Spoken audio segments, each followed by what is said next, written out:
A União das Casas Espíritas da Zona Norte apresenta O Espiritismo está no ar. Um programa que anuncia, esclarece e consola.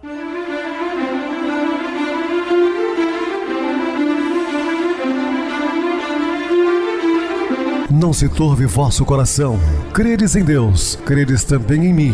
Na casa de meu pai há muitas moradas. Se assim não fora, eu vou-los teria dito, pois vou preparar-vos lugar.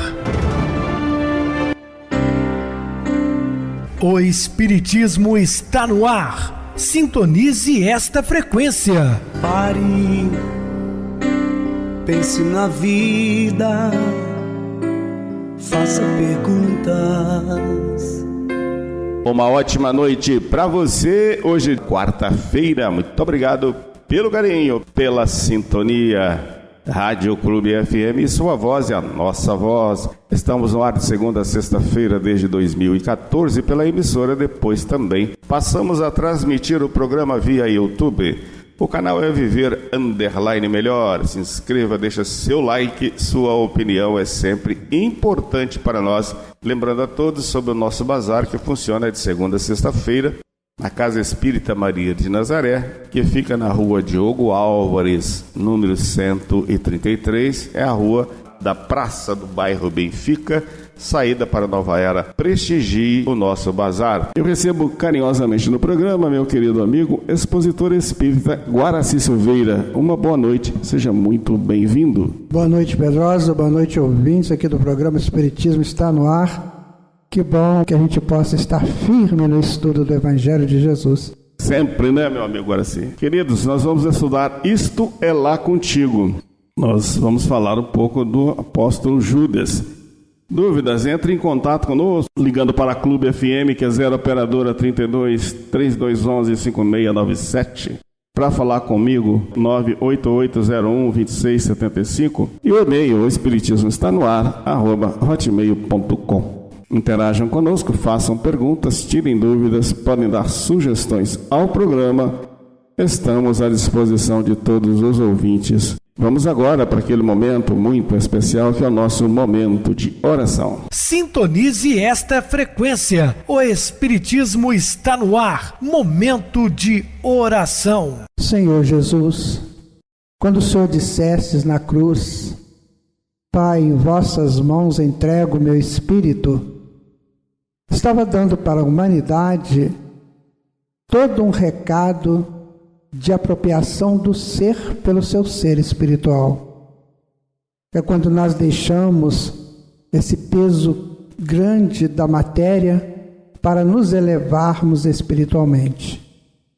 Assim também, Senhor, precisamos fazer isso. Entregar-nos à proposta de Deus para crescermos sempre em direção a Ele. Por isso vos pedimos, Jesus, que nos facilite esse trânsito, porque sabemos que é difícil. E só os grandes conseguem, e nós queremos ser grandes. Que assim seja, Senhor. Estamos apresentando O Espiritismo está no ar. Bem, meus amados irmãos, estamos de volta com o assunto da noite, falando Isto é Lá Contigo, com referência ao apóstolo Judas. Inquieto e emulado por sentimentos desencontrados, fraco e atormentado na sua insegurança, onde tudo se comprava e vendia, Judas vendeu o grande amigo. O escândalo se daria, é certo, infeliz, porém aquele que se tornasse o seu instrumento. Lembrando que os judeus, grande parte deles não conheciam Jesus. Jesus foi pouquíssimas vezes em Jerusalém, nunca dormiu em Jerusalém, ele dormia na periferia, muitas vezes em Betânia, na casa de seus amigos, Lázaro, Marta e Maria.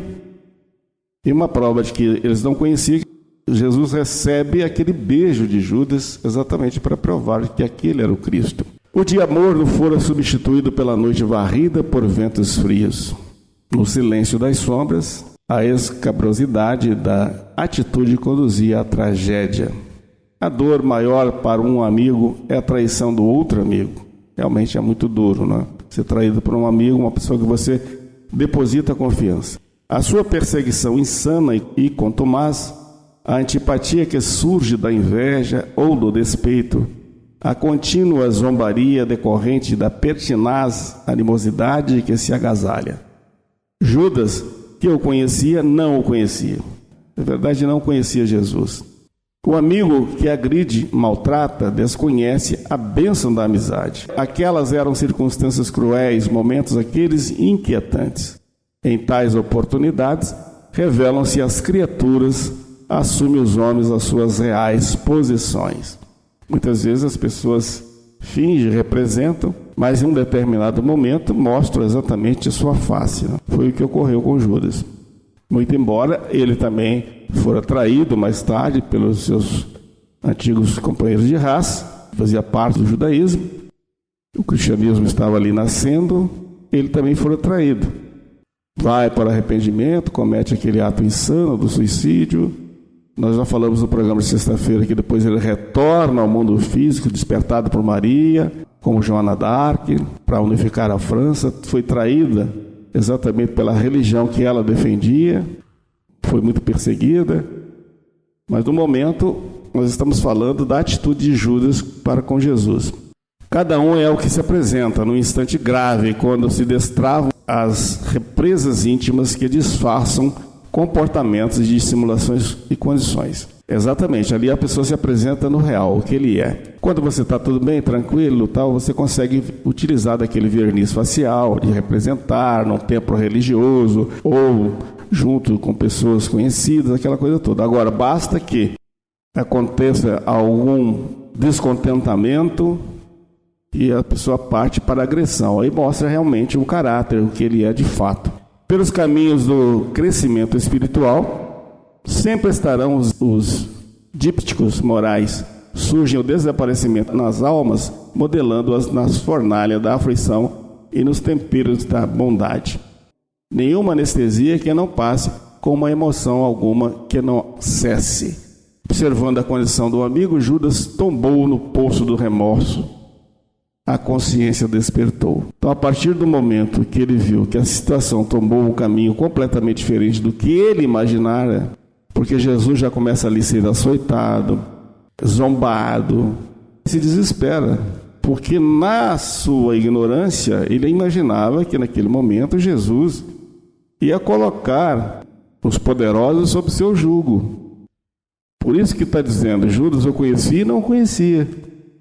Ele só agiu dessa maneira, ele não queria realmente prejudicar o Cristo. Ele acreditava que Jesus tomaria essa atitude. Os anjos do céu desceriam, e colocavam o exército, a águia romana, sob o seu jugo. Na sua cabeça era isso. E acontece que Jesus não revidou. Isso levou ao desespero total. Volveu ao santuário onde consumara a traição e disse de sua dor, do seu arrependimento, desejando recuperar-se. Então ele volta, procura Anás, Caifás, os sumos sacerdotes e toda aquela cúpula do farisaísmo, dizendo que se arrependeu, que não era aquilo que ele queria. Os compradores frios zombaram, as suas rogativas produziram diablites de revolta. Pequei, disse entre lágrimas, traindo sangue inocente. Olha, para você ver as palavras de Judas, diante daqueles que o convenceram de trair e entregar Jesus. Ele também foi traído, por isso que eu gosto de comentar, Judas também foi traído. Que nos importa, redarguiam impiedosos, isto é lá contigo. Então, o que me importa? O problema é teu. Arrojado as moedas ao solo, fugiu prosseguindo no rumo de outra loucura, o suicídio. Então ele devolve as moedas de prata, ele joga, ele não queria aquele dinheiro sujo, porque não era esse o objetivo. Estão me entendendo? Porque muitos e muitos séculos faziam aqueles bonecos de Judas na Semana Santa, As pessoas chutavam, colocavam fogo, atiravam flechas, mas observem que ele arrependeu muito. Uma dor que ele não pôde suportar. Então ele parte para a loucura do suicídio. Consumado o ato infame de traição, os sacerdotes ávidos e inditosos pela ganância tomaram das moedas do piso recolhidas e creram-nas indignas, esquecidos de que o dinheiro é sempre neutro. Então não é aquele dinheiro, o dinheiro é neutro. As atitudes dos homens, sim, isso tem importância, mas o dinheiro não é neutro. compraram uma vida, aquelas moedas de prata que levaram ao suicídio outra vida. Olha só. Aplicaram, então, astuciosos na aquisição no campo do oleiro, que foi transformado em cemitério para forasteiros. Então eles compram um local onde que seria depositado os restos mortais de todos os forasteiros, inaugurado por Jesus, chamado de Gólgota, né, o Vale da Caveira. Era um lugar assim, terras feias. Compraram com aquelas moedas da traição, né, que foram enviadas a Judas. A dureza dos solos de Jerusalém, a cidade tida por sagrada, resultava de algum modo daqueles que a habitavam. Então, a cidade tinha aquele contexto mental de seus habitantes. Nós falamos, num desses programas, o contraste, né, da Torre Antônia, onde estava lá a concentração dos pretorianos, Pilatos, os templos de Caifás, de Herodes, quer dizer, 2 judeus, um romano, enquanto a grande maioria do povo vivia assolado pelos impostos caríssimos, altos, né, e sofrendo. O coração é a terra do homem, o pensamento é a semente e a ação é o seu fruto.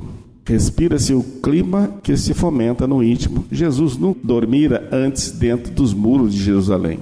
Então foi a primeira vez que Jesus dormiu dentro dos muros de Jerusalém. Eu gosto de frisar isso, que as pessoas colocam a Terra Santa como terra de Jesus. Não. Jesus nasceu em Belém da Judéia, que hoje é uma cidade palestina, pertence a Cisjordânia.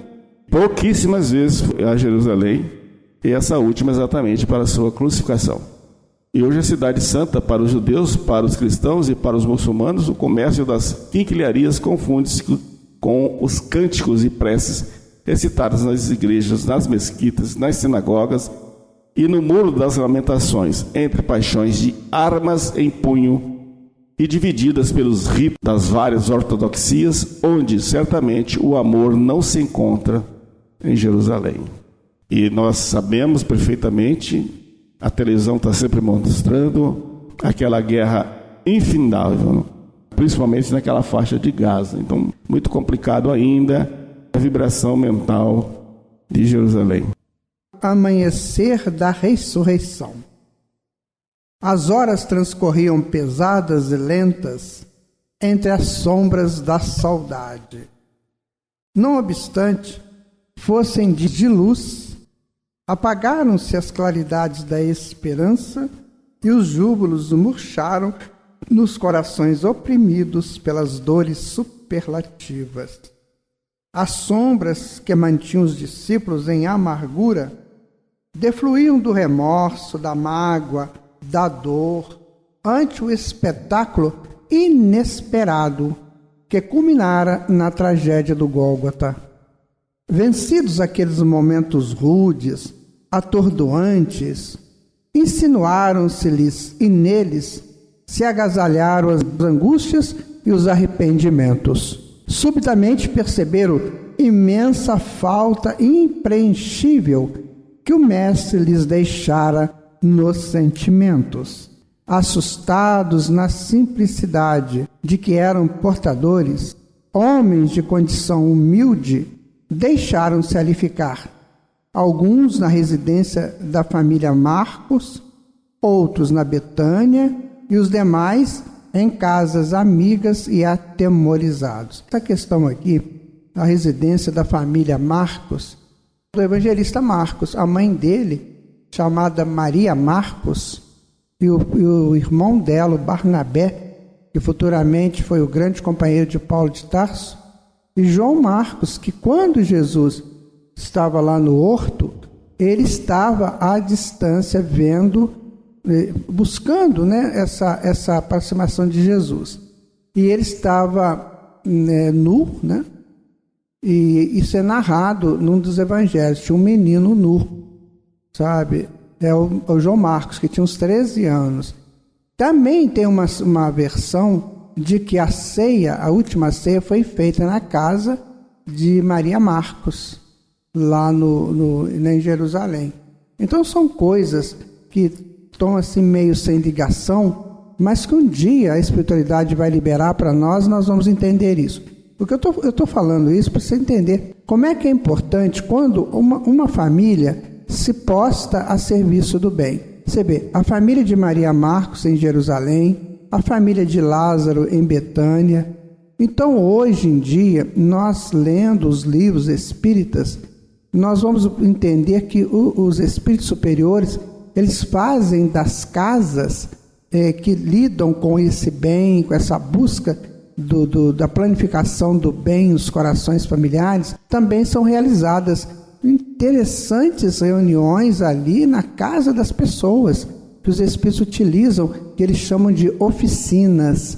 Aí, dependendo da colônia que esses espíritos estão vinculados, né? Então eles chamam oficina de Nosso Lar, oficina de Alvorada Nova, oficina de regeneração, que são as colônias do mundo espiritual. Então eles utilizam casas, minha gente. Pode utilizar a sua casa aí, né? Para te ajudar, para você poder crescer, para dar uma harmonia. Agora, é preciso que as famílias se harmonizem, para que essas casas sejam escolhidas por eles para serem casas, oficinas do bem.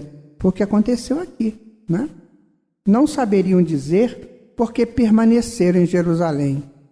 O ideal teria sido o retorno aos velhos sítios e às suas lembranças, aos lugares onde foram felizes com ele. Jerusalém era a cidade de todas as amarguras, da traição, do medo, das negativas. No entanto, um estranho sortilégio mantinha-os ali como que aguardando não sabiam o quê. O mestre falava que volveria 3 dias depois de morto. Eles criam, mas já não sabiam em quem acreditar. O medo é algoz impenitente, que oblitera a razão e anula a claridade mental. Isso é bom saber disso aqui, né, gente? Tem tantas pessoas aí com medo do vírus, né, ainda. Não sai de casa, não deixa ninguém entrar na casa deles, né? Eu vejo muita gente ainda preso a essa ideia. O medo é algoz impenitente que oblitera a razão e anula a claridade mental. Uma mente obtusa, obturada pelo medo, ela não consegue enxergar nada, só o medo. Ela só enxerga traição, ela só enxerga perseguição, né? A pessoa fala que está sendo perseguido, porque a mente não consegue ver com claridade. O remorso é vérmina que vence cruelmente por dentro a consciência culpada, e esses terríveis adversários maltratavam-nos sem trégua. A paisagem de horror da tarde ensombrada em que ele fora sacrificado não lhe saía da mente. Macerado em abandono pelos melhores amigos, ele não se defendera, não se queixara e permanecera estoico até o fim.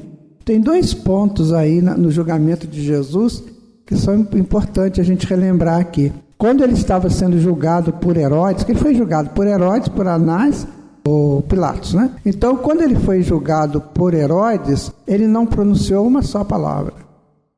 Herodes perguntava, ele ficava em silêncio. Depois, por Pilatos, ele ficava em silêncio. Observava-se que Pilatos queria salvá-lo, não queria a crucificação dele. Mas aconteceram 2 pontos. Primeiro, Jesus não se defendeu. Segundo, Pilatos foi meio acovardado. Meio não, totalmente acovardado, né?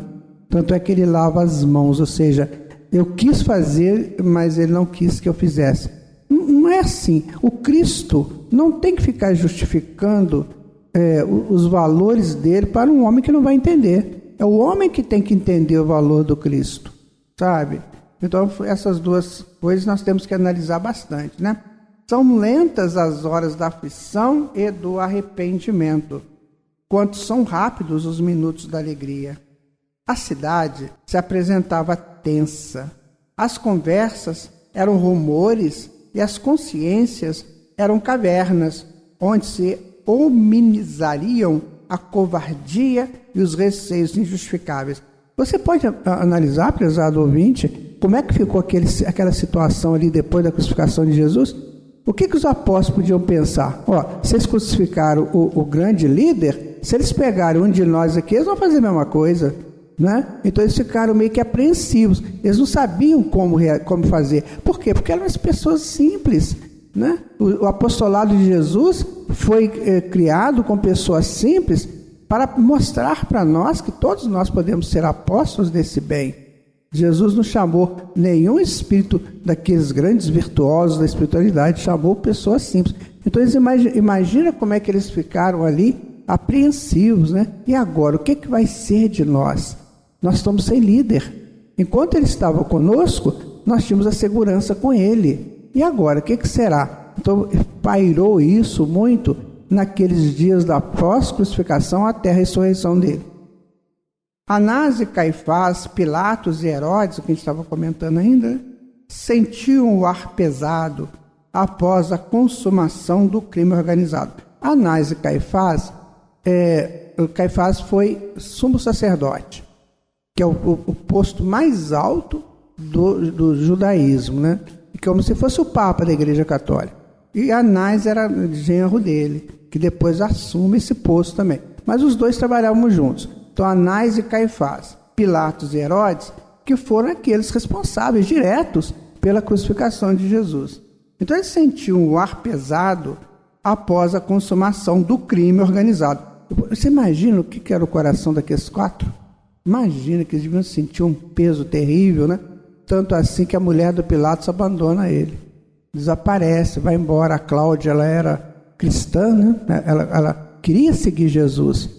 E ela abandona Pilatos e vai embora, né?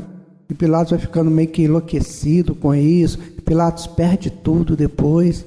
Jerusalém jamais esqueceria aqueles dias e dificilmente se recuperaria deles.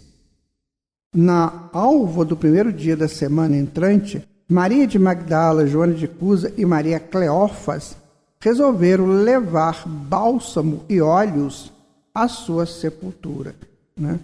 Era comum, né? Você ungir o corpo do desencarnado como se fosse para a purificação dele, para ser recebido por Yahvé. Essa era uma cultura deles, né? Vieram do lado oposto ao Calvário. Atravessaram o Jardim das Oliveiras, enquanto a face luminosa da manhã suavemente vencia a noite demorada, desceram o vale e galgaram a encosta dos muros da cidade velha e os contornaram até defronte o Monte da Caveira. A visão do local do sacrifício chocou-as, o vento frio da madrugada levantava-lhes os véus e desnastrava os cabelos. Os corações perderam o ritmo face à dor ante as expectativas do que ocorria. Então, aquele momento, né, de chegada daquelas mulheres para fazer essa unção, isso tem um significado, meus amigos, impressionante, sabe? É quando eu busco o Cristo para que Ele penetre dentro de mim. Então, a pureza do Cristo, eu tenho que tornar esse Cristo puro, porque esse Cristo vai ressuscitar dentro de mim. Não é isso, Pedrosa? Perfeito, Guaraci. Este assunto deixaremos para o programa de amanhã. Vamos agora para o nosso intervalo musical e a seguir a nossa oração final. Um colar valioso. Usar por alguns dias a pulseira da mãe era o sonho de consumo do pequeno Pedro, de 6 anos de idade. Eles eram pobres e a pulseira não tinha muito valor, mas tanto o garoto insistiu que a mãe lhe entregou, recomendando que tomasse cuidado. Pedro colocou o cordão no pulso e se sentiu o homem mais feliz do bairro. Jogava futebol com os amigos de pulseira. Ia comprar pão com a pulseira. E na escola ele exibia sua preciosidade sempre que podia.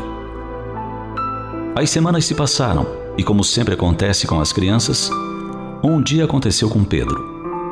Uma distração e ele se deu conta de que havia esquecido a pulseira em algum lugar. Procurou por todos os cantos e nada. Ele estava sozinho em casa, a mãe estava no trabalho. Mas e quando ela chegasse, como lhe contaria a tragédia? 1000 preocupações surgiram naquela cabeça infantil. E a mais cruel era a de ter perdido o que ele considerava ser o único tesouro de sua mãe. Depois de muitas cogitações, tomou uma difícil decisão. Iria embora de casa. Jogou algumas roupas dentro da velha sacola e saiu porta fora. Não foi muito longe e ouviu uma voz bem conhecida. Era o Sr. Severino, um velhinho bom que morava na vizinhança. Ei, aonde você vai com essa trouxa nas costas, Pedro? Preocupar-se com os filhos alheios não é muito comum nos grandes centros. Mas nos vilarejos de gente pobre, os vizinhos se importam uns com os outros. Vou embora, respondeu cabisbaixo o menino. Mas a sua mãe não está em casa. É melhor você esperar que ela chegue, senão ela ficará aflita quando não a encontrar. O garoto costumava ouvir os mais velhos, então voltou. É claro, na companhia do velho Severino. Quando a mãe chegou, já estava escuro. Mal entrou e já sentiu algo no ar, pois as mães sempre sentem quando tem alguma coisa errada com seus filhos. O que houve, Sr. Severino? Perguntou logo. Ele se aproximou e falou baixinho o que havia acontecido. Ela, já em lágrimas, entrou no quarto, onde o pequeno Pedro estava escondido, e o abraçou com ternura. Meu filho, você ia embora sem avisar a mãe? Por que ia fazer isso, meu anjo? Mãe, lembra daquela pulseira que você me emprestou e me pediu para ter cuidado? Sim, disse a mãe. Eu não sei como aconteceu, mas perdi, mãe. Quando notei, eu procurei, mas não achei. Então fiquei com medo e com vergonha, e por isso eu ia embora de casa, para não ver você triste. Ora, filho, eu ia ficar muito triste se você tivesse ido. Nunca mais pense nisso. E a pulseira? Perguntou mais aliviado. Ah, meu anjo, aquela pulseira tinha pouco valor. Um dia, quem sabe, nós compramos outra. Mãe, eu quero lhe dar um belo colar. Você sabe quanto custa um? Não faço ideia, mas já tenho o colar mais valioso do mundo. E sabe qual é? Não, mãe, eu nunca vi você de colar. Pois bem, disse a mãe, puxando os bracinhos do filho e os envolvendo no pescoço. Filho, o seu abraço é o colar mais valioso do mundo para mim, e eu desejo tê-lo para sempre. Promete que nunca mais vai pensar em ir embora? Pedro sorriu aliviado e encheu o rosto da mãezinha de beijos.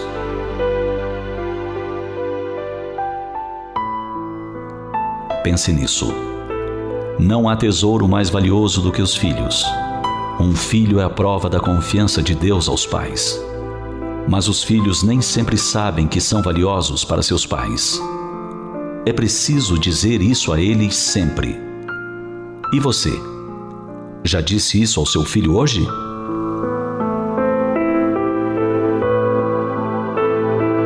Sintonize esta frequência. O Espiritismo está no ar. Momento de oração. Queridos e amados irmãos em Cristo, estás diante de uma grande dificuldade.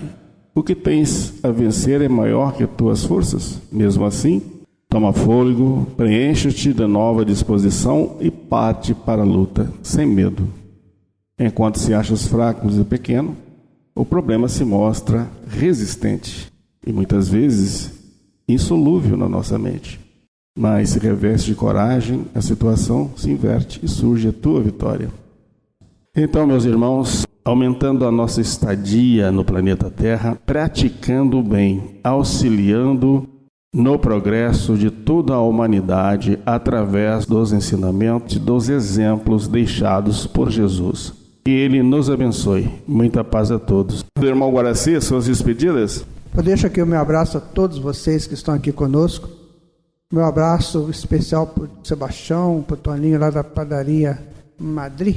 E a gente vai conversando sobre Jesus e animando o Espírito, porque somente assim nós vamos vencer as nossas etapas. Boa noite a todos vocês. Boa noite, Pedrosa.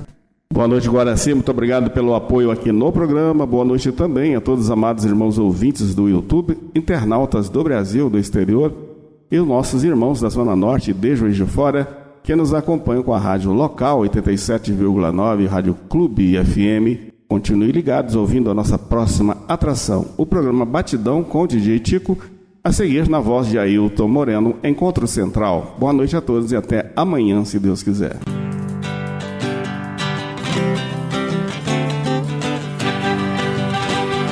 A União das Casas Espíritas da Zona Norte apresentou O Espiritismo Está no Ar, anunciando o Evangelho de Jesus, esclarecendo sua mensagem, consolando corações.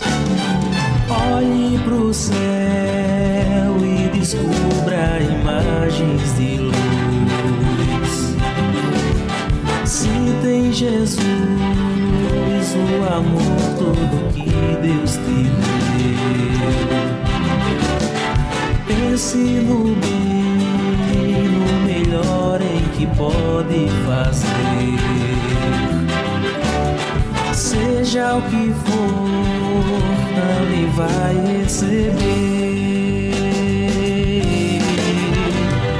De coração, ajude-me, irmão. A caridade é o caminho do amor. Faça ainda que possa sofrer, pois bênçãos de Deus há de ter. Ame, perdoe e viva melhor a natureza, o céu e o mar. Veja o encanto que a vida nos dá, a chance eterna que temos para amar.